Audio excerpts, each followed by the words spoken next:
So it is the week after, and I've been working this week, so I haven't done a great deal really on the van, but I've just been slapping a few things in today and doing a bit of the electrics stuff. So I've kind of got a loom here, which what I've done is I've kind of roughly marked out the van. It's not accurate, but roughly.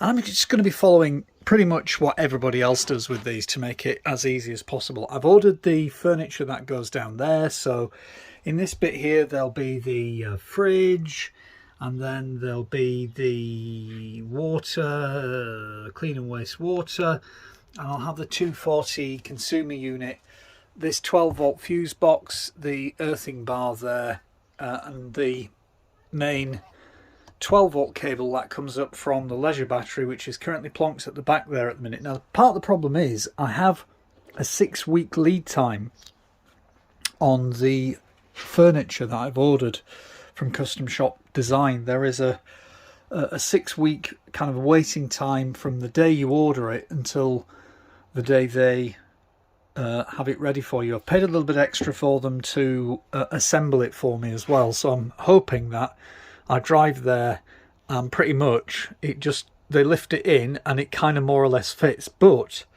I'm trying to roughly, because I haven't got exactly what the dimensions are between those dividers, apart from the fridge, which I know is I think 380 millimeters, I think, from just looking that up as a standard Waco 3 CRX50 fridge width. And that's what I'm using as a guide. And then the difference, they've told me the width of the wardrobe and the overall length.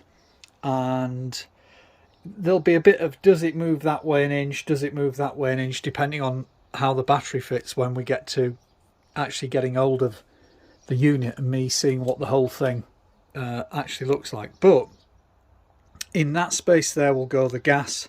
In that space there will go a couple of little water tanks, but the electrics will be higher up at the back. The worktop roughly apparently is where that line of tape there is, and excuse the fact that all that tape looks wonky and wobbly, and that's roughly where the end will be. But again, it might be a bit further forward. There should be plenty of room there to get the driver's seat in the position I normally have it, and then the wardrobe sort of goes up there, and I think it more or less is only about 4 inches. So welcome back, and today is the day after I had these rail system thingamybobs fitted, where the Reimo seat system, the Reimo, was it Variotech 3000 seat system, will go into these rails. So originally I wasn't sure what seat system I was going to get, and then I made the decision to go with the expensive one, just because it gives you the ability to move the seat right to the very back, right to the very front, and use the van as a van to a degree, as well as being a camper van, because in a sense you do need to keep that option open, and this system gives you that option. So I had these fitted yesterday at a company in Bradford in West Yorkshire. I think it's called Vokes Leisure, and then they had that done in the morning yesterday, lent me a van, came home, went back, collected it. It's had sort of 24 hours now to dry, and it is in very, very solidly. This is the one where they bond it to the floor using like very large silicon sealer tubes that go into a pressurized gun. They heat it all up first, and then they put it in so it sort of settles, and they level it all out and jig it up, fasten it all together, put the primer stuff on, and then lift it in and bond it to the floor of the van and make sure it's all level. So that is done and completed. This weekend, on the early hours of Saturday morning, probably about 3 o'clock in the morning, I am going to drive down from Huddersfield in West Yorkshire down to Bideford, I think it's called, in Devon, where the chap at Westwood Leisure will fit me the floor panels. So there'll be like 3 floor panels, and obviously lots of battening and leveling up and stuff to do, and trims at the back and trims at the side and trims at the front, to make a nice level floor so that the only thing you then see are these this sort of thin bit of the rail bit that will be level with the floor. And that's the theory anyway, so that's going to be an interesting long day trip out. It's probably about 5 hours drive there, 5 hours drive back with breaks. Well, hello, and here we are with the floor installed.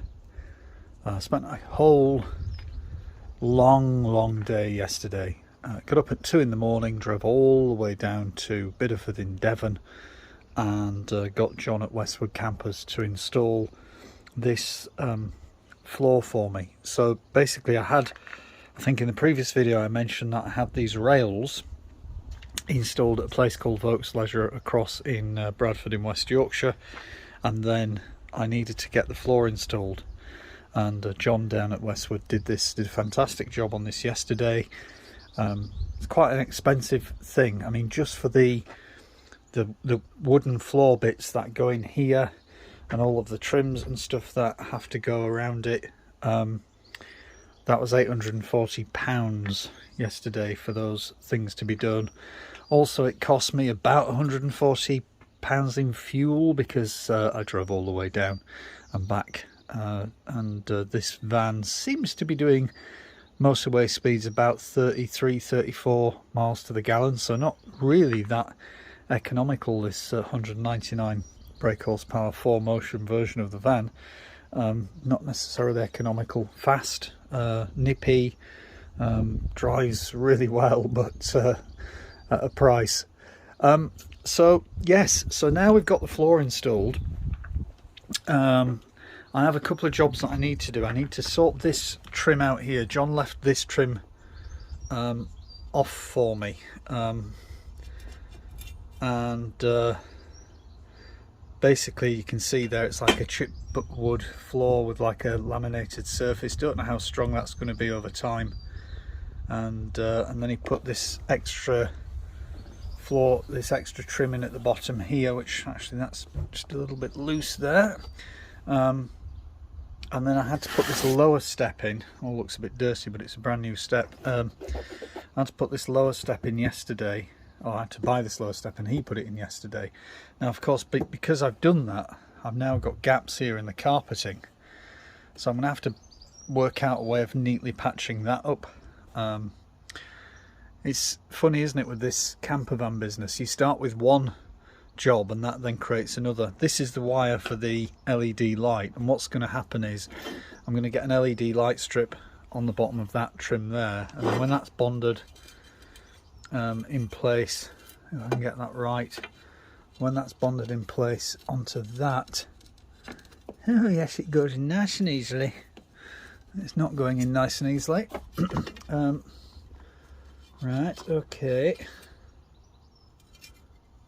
Is it that way? No, it's that way around. So that goes into there like that. That's it, that in first. So that goes into there. That'll bond onto the edge of that wood there, and then here there'll be like an LED glowing light that just comes out and lights that step, instead of the OEM light that was kind of in here, but obviously on the higher version it was kind of up here. And as I say, I'm going to have to patch up those carpets. So not impossible jobs to do, and I'll have a shot at doing it. But that means that this next week I've taken a week off work, and I collect the furniture from Custom Design Shop on Monday. That's going to be collected, and I'll probably temporarily sort of fasten that in somehow, just to just carefully drive it back home. And then it's a case of electrics. Well, first of all, getting the other parts of the furniture. So I'm planning to try and build the rest of the furniture myself, and in doing that I will be building a top box that goes up there, probably a back box over there, and the splashback there, all out of the driftwood that I bought. Unfortunately, the weather this next week seems to be absolutely peeing it down, and I was hoping, because my garage has got motorbikes in and stuff, and it's not that big to start with,